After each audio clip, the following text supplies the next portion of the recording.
Pemilihan umum Presiden 2014 memang menimbulkan antusiasme banyak kalangan. Gegap gempita kampanye Pilpres tidak hanya ada di media massa, tetapi sudah masuk ke kanal komunikasi pribadi melalui media sosial. Dukungan terbuka pun diberikan kepada masing-masing calon. Karena hanya ada dua pilihan calon presiden, perbedaan pun semakin meruncing. Masing-masing pendukung merasa jagoan yang paling tepat untuk memimpin negeri ini 5 tahun ke depan. Perang kata-kata, baik di media sosial maupun secara nyata, bukan hal aneh lagi ditemui selama Pilpres 2014. Karena kesal dengan komentar yang bernada negatif, banyak orang yang memilih untuk memutuskan pertemanan dengan teman yang berbeda pilihan capres. Hal ini tentu saja sudah sangat berlebihan, karena pertarungan antar capres-cawapres bukanlah pertarungan antar rakyat, apalagi sampai memutuskan hubungan baik dengan orang lain.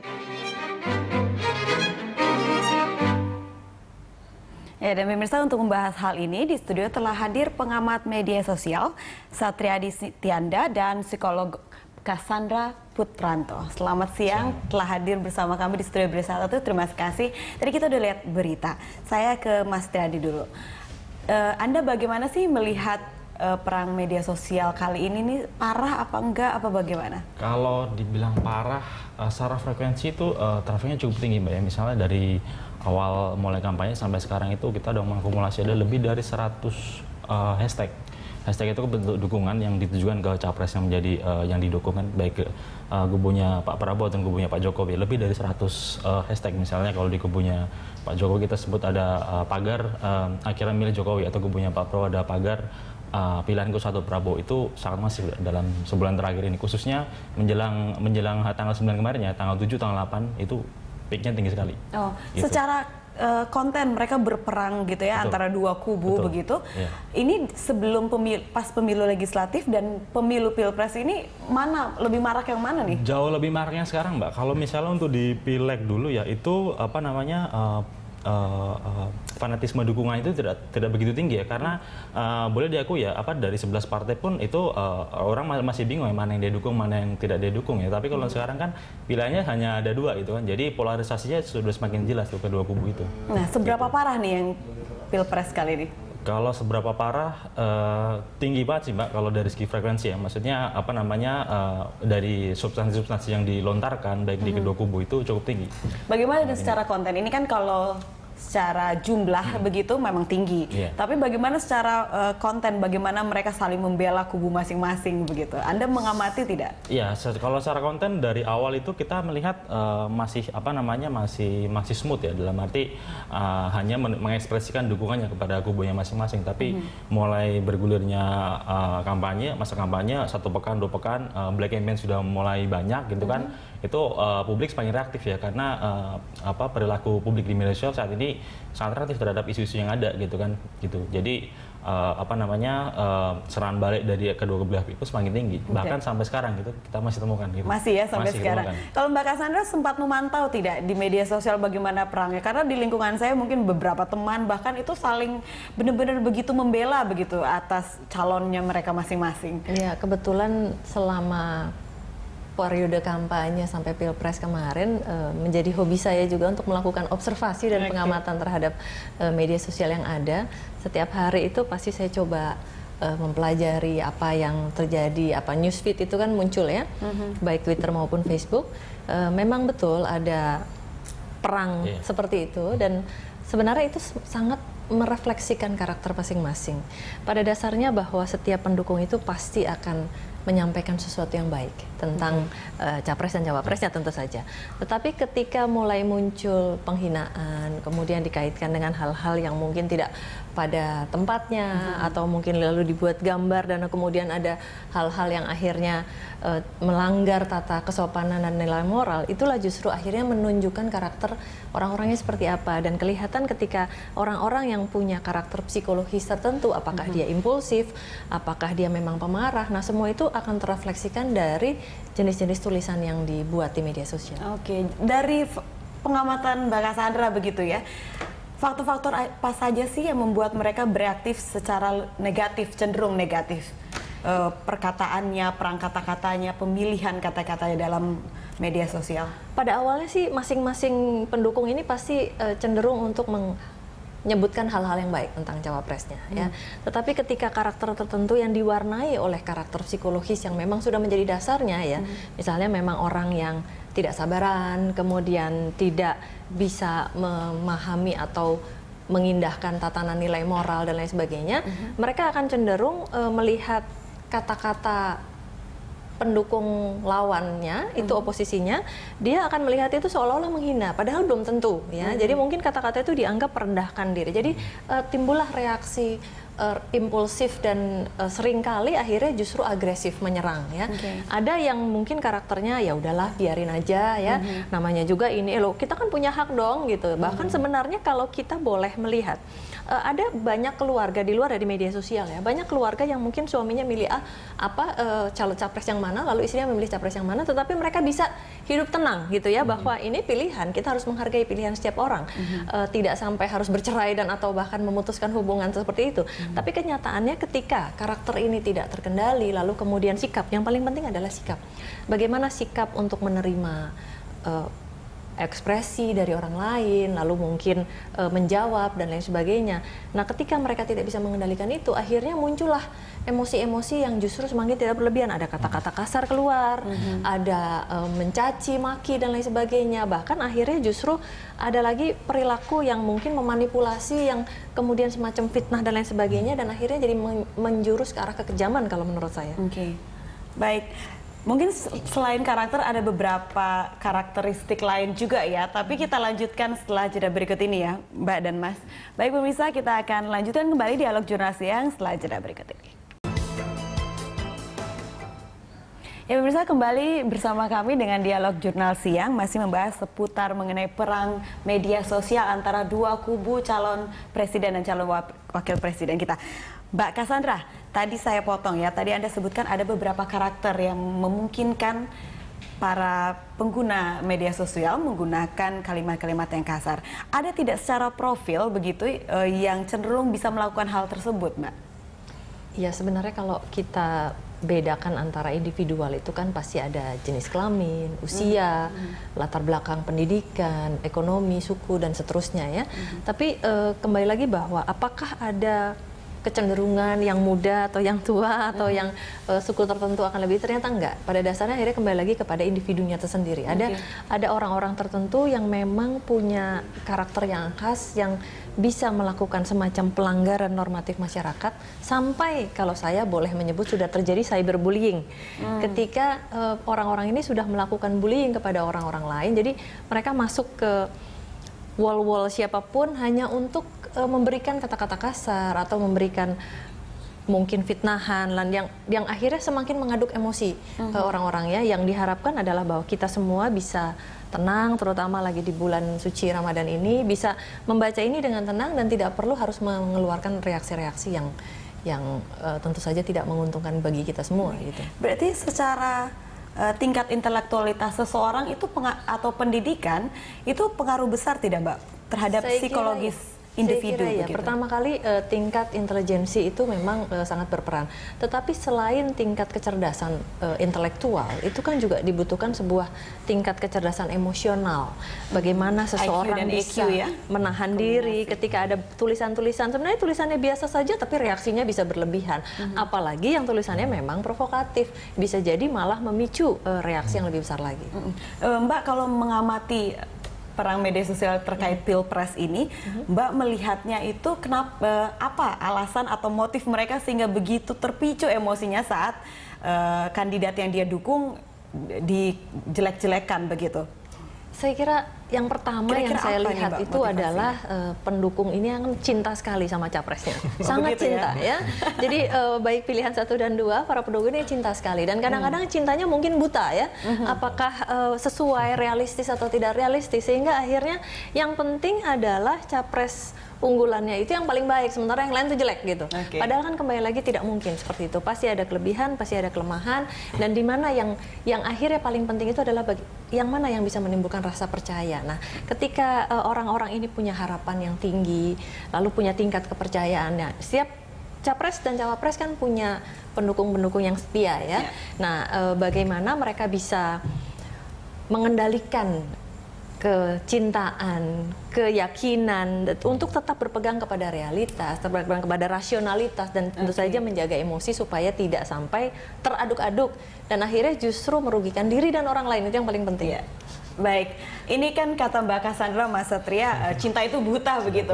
Nah, ini ada beberapa isu menyebar juga mengenai akun anonim begitu kan di media sosial. Selain akun real, ada akun anonim juga yang dikatakan dibayar untuk mendukung kubu tertentu begitu. Mas Satria melihatnya bagaimana nih? Kalau untuk akun anonim memang sebagian berpengaruh, tapi dari pengamatan kami tidak begitu besar ya. Justru yang lebih besar pengaruhnya adalah akun-akun yang langsung terafiliasi ke kubunya masing-masing, kedua kubu. Misalnya kalau dari kubunya Capres Pak Prabowo itu akun-akun yang terafiliasi dengan beliau, misalnya dari Partai Gerindra, dari Partai PKS atau partai-partai koalisi yang lain gitu. Begitu juga di kubunya Pak Capres Pak Jokowi gitu, akun-akun yang banyak berpengaruh justru akun-akun yang terafiliasi dengan beliau, dengan partai-partai pendukung, misalnya dari akun PDIP atau PKB gitu. Biasanya lebih dominan pengaruh dari sana dibanding akun-akun anonim. Pengaruh gitu. apa nih Mas Satria? Pengaruh memberikan mengarahkan opini publik dalam kacamata media sosial gitu. Oke. Untuk menginspirasi, memilih kubu mereka biasanya begitu kan mereka ya. banyak melontarkan pernyataan-pernyataan yang menyerang kubu pihak lawan, atau bahkan itu dilontarkan dalam bentuk kultur yang sangat panjang gitu kan, dan disebarkan ke melalui timeline di Twitternya gitu kan. Dan justru kalau mereka juga rata-rata kan punya follower yang sangat tinggi ya, justru karena follower sangat tinggi otomatis daya pengaruhnya jauh lebih besar dibanding akun-akun anonim yang mungkin jumlah followernya jauh lebih sedikit gitu. Nah, dari pengamatan Anda, ini pengaruhnya besar tidak untuk kita katakanlah mempengaruhi atau merubah para voter untuk memilih kubu mereka begitu? Kalau dalam konteks sebelum Pilpres kemarin pengaruh sangat besar Mbak. Dalam arti sekali dia melontarkan pernyataan kan di bawahnya dia akun-akun dia itu ada follower-followernya, juga banyak akun-akun yang punya follower yang tinggi juga gitu. Misalnya dari dia itu seorang aktivis, dia seorang pengamat gitu yang pro terhadap beliau gitu kan. Itu dia misalnya meretweet atau mau mereplay dengan konten yang sejalan dengan yang dia nyatakan, otomatis itu kan memberi pengaruh lagi ke follower-follower yang berikutnya lagi, dari berjenjang ke bawah gitu, semakin tinggi gitu. Jadi katakanlah misalnya pengguna media sosial sekarang mencapai 60 juta ya se-Indonesia gitu, itu reduplikasi pengaruhnya bisa 2 kali lipat ya ke jumlah voters ya, jumlah konstituen yang ada sekarang ini. Oke, gitu. Baik. Mbak Cassandra, ini kan di media sosial mereka berperang. Bagaimana di nyata? Apakah ini ada korelasinya antara kehidupan di media sosial dan nyata? Karena banyak sekali beberapa orang yang sampai di-mute atau di-unfollow atau di-unshare begitu teman-temannya di media sosial karena berbeda pendapat terkait Pilpres gitu. Saya kira pun akhirnya seperti itu ya. Jadi tadi apakah ada kaitannya juga dengan reaksi pemilih? Saya justru melihat mungkin yang follower itu tidak memberikan dampak terhadap reaksi pemilih, tetapi sangat efektif untuk mengaduk-aduk emosi, ya, sangat efektif sehingga akhirnya kondisi emosional masyarakat menjadi semakin tidak stabil dalam hal ini. Dia mungkin tidak efektif untuk mengarahkan vote, tapi dia efektif membuat makin kacau, makin marah, makin emosional. Nah, seringkali keluar dari medsos ini pun juga akhirnya terbawa ada beberapa kasus yang terjadi justru berantem di kafe, berantem di rumah gitu ya, walaupun mungkin jumlahnya tidak banyak, tetapi inilah yang justru akhirnya terjadi, walaupun sebenarnya cukup banyak keluarga, pertemanan, dan komunitas yang bisa bersikap dewasa, bisa saja berseberangan di media sosial, tetapi tidak sampai melakukan unfollow, unfriend, atau apapun yang sifatnya merusak hubungan silaturahmi antara pertemanan dan keluarga ya. Jadi kembali lagi populasi untuk orang-orang yang sampai melakukan seperti itu tetap ada. Tapi saya yakin kita masih bisa mengendalikan diri karena sekaligus bahwa ya Indonesia ini kan bineka tunggal ika, apalagi kalau cuma 2, masa bineka saja bisa, masa 2 aja nggak bisa ya, bahwa dengan adanya perbedaan ini kita bisa tetap satu sebagai rakyat Indonesia. Baik, ya mudah-mudahan ini bagian dari proses belajar kita sebagai masyarakat ya untuk bineka tunggal ika. Baik, terima kasih. Pemirsa, kita akan kembali setelah jeda berikut ini masih membahas mengenai perang media sosial terkait Pilpres 9 Juli lalu.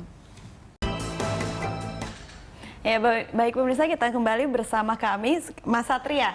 Ini dari tadi kita membahas panjang lebar. Sebenarnya Mas Satria pemain media sosial juga atau tidak sih? Saya mengamati, Mbak. Mengamati, tapi tidak ikut Lebih bermain. di belakang. Tidak ikut berkata. bermain. Memilih siapa kemarin 9 Juli, Mas? Jangan-jangan salah satu tim kampanye di media sosial ini. Kalau Tidak, ya? dalam konteks sosmetris kita sifatnya harus netral. Dalam arti kita memberikan analisis dalam konteks secara konteks akademis ya, secara metodologis ya dapat dipertanggungjawabkan ya.